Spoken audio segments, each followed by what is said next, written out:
تقبل الله منا ومنكم عيد مبارك علينا وعليكم.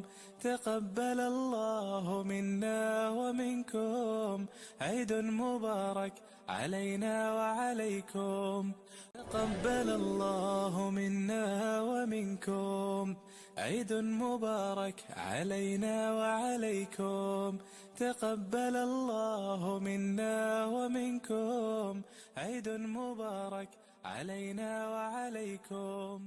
تقبل الله منا ومنكم.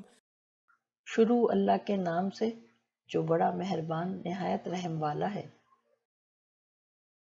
ہم عید الفطر کیوں مناتے ہیں؟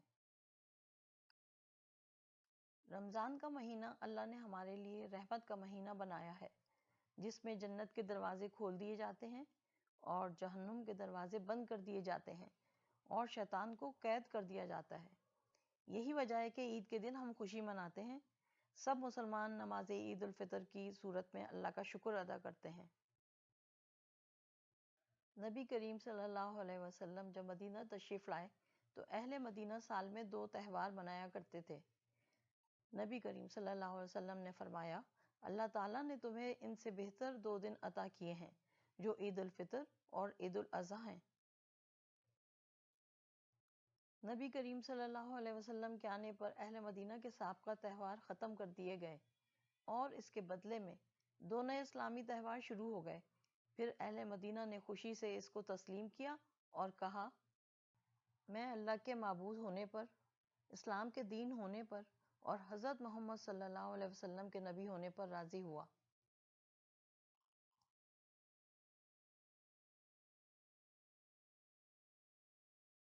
اس عید کو عید الفطر کیوں کہتے ہیں؟ الفطر کا مطلب افطار کرنا ہے، اس لیے اس عید کا نام عید الفطر ہے۔ عید کے دن کا آغاز چاند نکلنے سے ہی ہو جاتا ہے۔ عید کے دن روزہ رکھنا منع ہے، کیونکہ عید کا دن کھانے پینے اور اللہ تعالیٰ کی بڑائی بیان کرنے کا دن ہے۔ عید منانے کا سنت طریقہ: شوال کا چاند دیکھنے کا اہتمام کرنا اور جب چاند نظر آ جائے تو عید کی نماز پڑھنے تک تکبیرات کا اہتمام کرنا چاہیے۔ اگر گھر میں تکبیرات کہنا مشکل ہو تو تکبیرات کی آڈیو بھی لگا سکتے ہیں تاکہ اس سنت کو زندہ کیا جا سکے۔ الله أكبر الله أكبر الله أكبر لا إله إلا الله الله أكبر الله أكبر الله أكبر ولله الحمد الله أكبر كبيرا والحمد لله كثيرا وصل اللهم وسلم على محمد وعلى آله وصحبه وسلم تسليما كثيرا الله أكبر الله أكبر الله أكبر لا إله إلا الله الله أكبر الله أكبر ولله الحمد۔ سنت پر چلنے کا بہت بڑا اجر ہے۔ عید کا اہتمام کرنا اور خوشی کا اظہار کرنا یہ بھی ایک عبادت ہے، اس لیے عید کے دن کو بہت اہتمام اور اچھے طریقے سے منانا چاہیے۔ عید کا انتظار اور استقبال کرنا ضروری ہے۔ فطرانہ صدقہ فطر ہے۔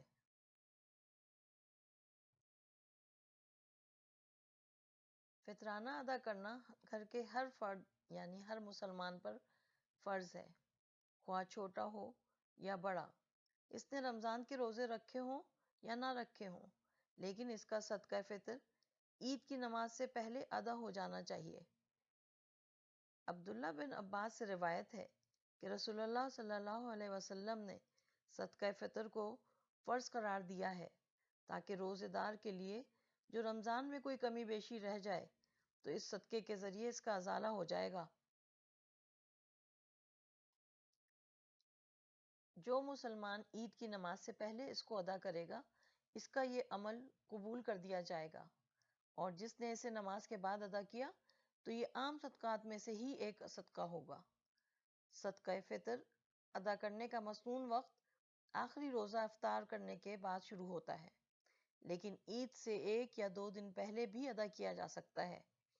صدقہ فطر گھر کے سرپرست کو گھر کے تمام افراد، بیوی، بچوں اور ملازموں کی طرف سے ادا کرنا چاہیے۔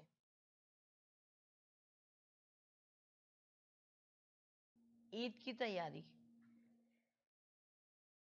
عید کے دن مسواک اور غسل کرنا، بہترین لباس پہننا اور خوشبو لگانا سنت ہے۔ محمد صلی اللہ علیہ وسلم کے پاس ایک ہی جبہ تھا جو وہ عید کے دن اور ہر جمعے کو پہنا کرتے تھے۔ عید کی نماز کے لیے جانے سے پہلے میٹھا کھانا مسنون عمل ہے۔ حضرت انس بن مالک رضی اللہ عنہ فرماتے ہیں کہ رسول اللہ صلی اللہ علیہ وسلم عید الفطر کے دن کھجور کھائے بغیر عید کی نماز کے لیے نہیں جاتے تھے، اور نبی صلی اللہ علیہ وسلم کھجوریں طاق مقدار میں کھاتے تھے، یعنی 1، 3، 5۔ اگر گھر میں کھجور نہ ہو تو کوئی بھی میٹھی چیز کھا سکتے ہیں۔ اگر ممکن ہو تو عید کی نماز کے لیے پیدل جانا اور آنا سنت ہے، ورنہ سواری سے بھی منع نہیں کیا گیا ہے۔ عید کی نماز کے لیے جاتے وقت تکبیرات کہنا جاری رکھنا چاہیے جب تک کہ امام منبر پر نہ بیٹھ جائیں۔ ایک اور روایت میں ملتا ہے کہ ہر گلی کے کونے پر فرشتے کھڑے ہوتے ہیں اور وہ عید کی نماز کے لیے جانے والوں کا استقبال کرتے ہیں اور ان کے لیے دعا کرتے ہیں۔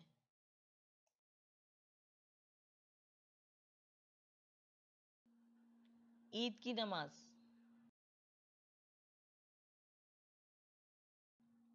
عید کی نماز سے پہلے اور عید کی نماز کے بعد کوئی بھی نفل نماز پڑھنا منع ہے۔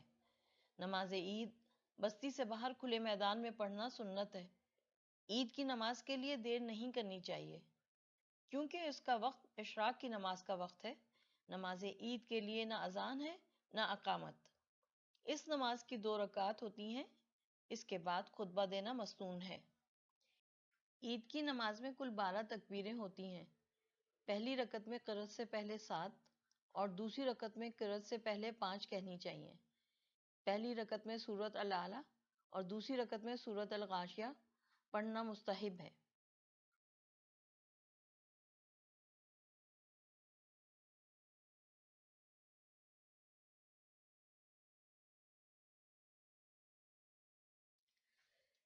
نماز عید کے بعد۔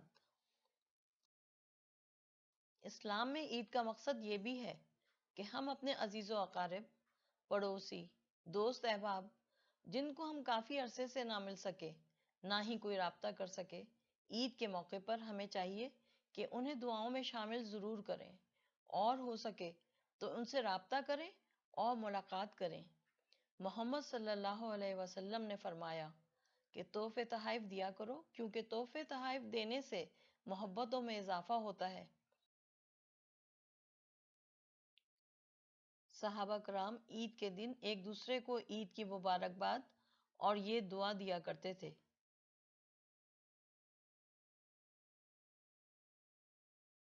خواتین کے لیے خاص حکم۔ خواتین کو بھی عید کی نماز کے لیے جانا چاہیے۔ بخاری کی حدیث ہے، حضرت حفصہ بنت سیرین بیان کرتی ہیں، انہوں نے حضرت محمد صلی اللہ علیہ وسلم سے عرض کیا، یا رسول اللہ صلی اللہ علیہ وسلم، کیا ہم میں سے کسی عورت کے پاس دوپٹہ یا چادر نہ ہو تو کچھ قباحت تو نہیں ہے اگر وہ عید کے لیے نہ نکلے؟ تو آپ صلی اللہ علیہ وسلم نے فرمایا کہ اس کی سہیلی اپنی چادر یا دوپٹہ پہنا دے، یعنی وہ کسی سے لے لے، لیکن عید کی نماز کے لیے نکلے، اور عورتوں کو لازم ہے کہ نماز اور دعا میں شریک ہوں۔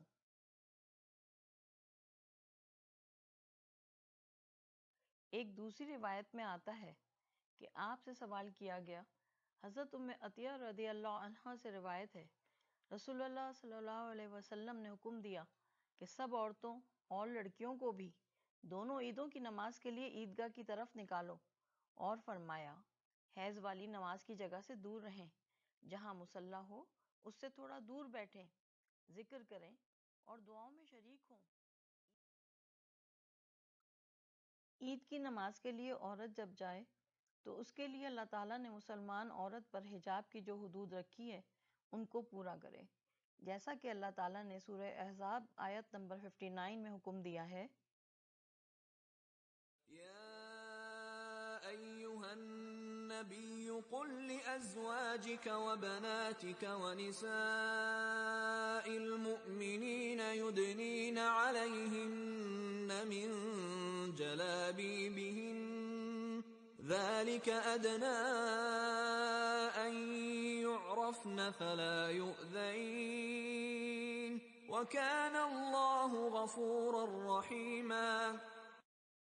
اے نبی اپنی بیویوں اور بیٹیوں اور اہل ایمان کی عورتوں سے کہہ دو کہ اپنے اوپر اپنی چادروں کے پلو لٹکا لیا کریں، یہ زیادہ مناسب طریقہ ہے تاکہ وہ پہچان لی جائیں اور نہ ستائی جائیں، اللہ تعالیٰ غفور الرحیم ہے۔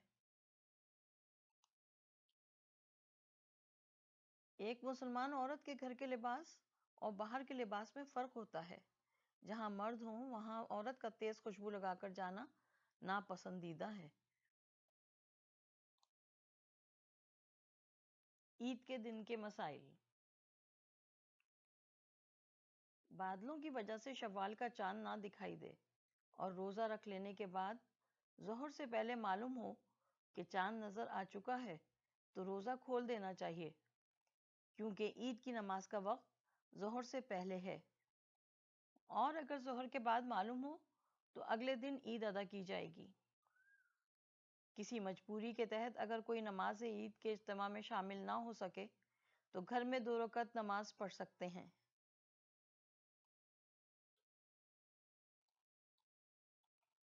شوال کے روزوں کی اہمیت۔ رمضان اور عید گزرنے کے بعد شوال کے مہینے میں 6 روزے رکھنے کا اہتمام کریں۔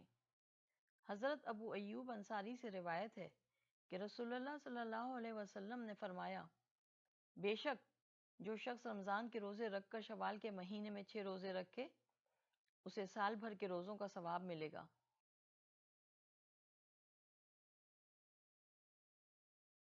کہ عید کا دن اللہ تعالیٰ کی طرف سے رحمت ہے، عید کے دن ان کو بھی نہ بھولیں جو ہمارے پیارے فوت ہو چکے ہیں، ان کے لیے دعائے مغفرت کریں اور صدقہ دیں تاکہ ان کو زیادہ سے زیادہ اجر ملے۔